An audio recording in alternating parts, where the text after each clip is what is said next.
Le prophète manchot François Macandal, premier héros de la révolte des esclaves.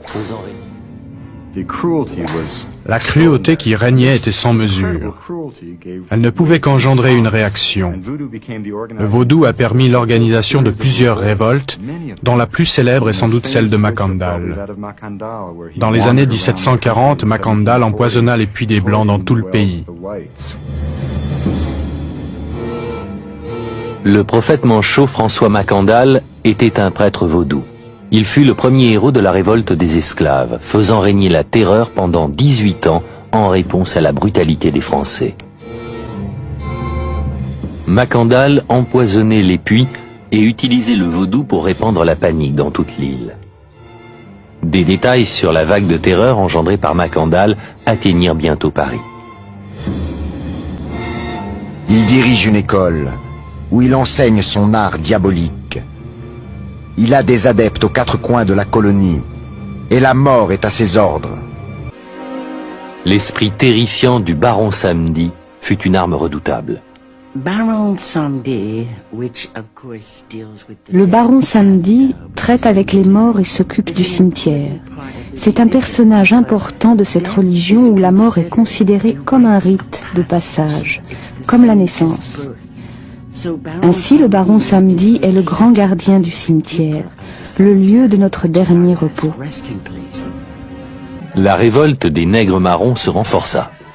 Encouragé par le triomphe symbolique de Macandal et armé du spectre menaçant du baron Samedi et de quelques esprits redoutables, la terreur se répandit sur les terres françaises, de même que dans les camps d'esclaves. En 1758, Macandal fut finalement capturé et condamné à mourir sur le bûcher.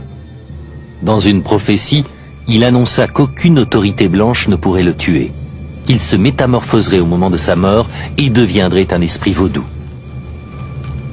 Lors de son exécution publique, le bûcher, envahi par les flammes, s'effondra sous lui. Ses fers se détachèrent et il tomba sur le sol. Les disciples de Macandal furent persuadés que la prophétie s'était réalisée. L'influence du vaudou n'en fut que renforcée et l'autorité de l'Église chrétienne en fut, elle, sérieusement ébranlée. Oui, en vérité, toute l'histoire du vaudou en Haïti n'est faite que de luttes, de batailles. Tous les chrétiens s'étaient rassemblés, les catholiques et les protestants, pour éliminer le vaudou. Les esclaves devaient être baptisés le premier jour de leur arrivée en Haïti. Cela faisait partie du processus de dépersonnalisation. Tout était fait pour réduire l'esclave à la condition animale. Beaucoup de gens pensent qu'il faut voir dans cette affaire une lutte à mort entre le christianisme et le vaudou.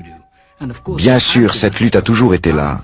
En Haïti, de nos jours, si vous parlez à des prêtres catholiques, et en particulier aux évangélistes, ils considèrent encore qu'ils doivent consacrer leur vie à éradiquer toute trace de ces pratiques païennes et africaines parmi la population.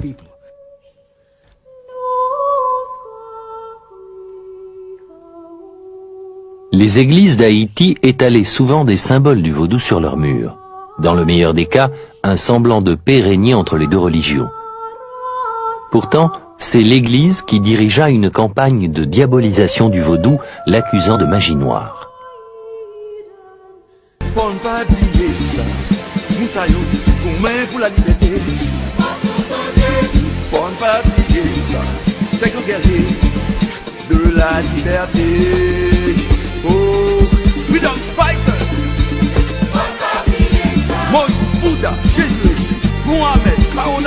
Tecumseh, Mouvement, Dessalines, Charlemagne Féral, Castro, Che Guevara, Martin Luther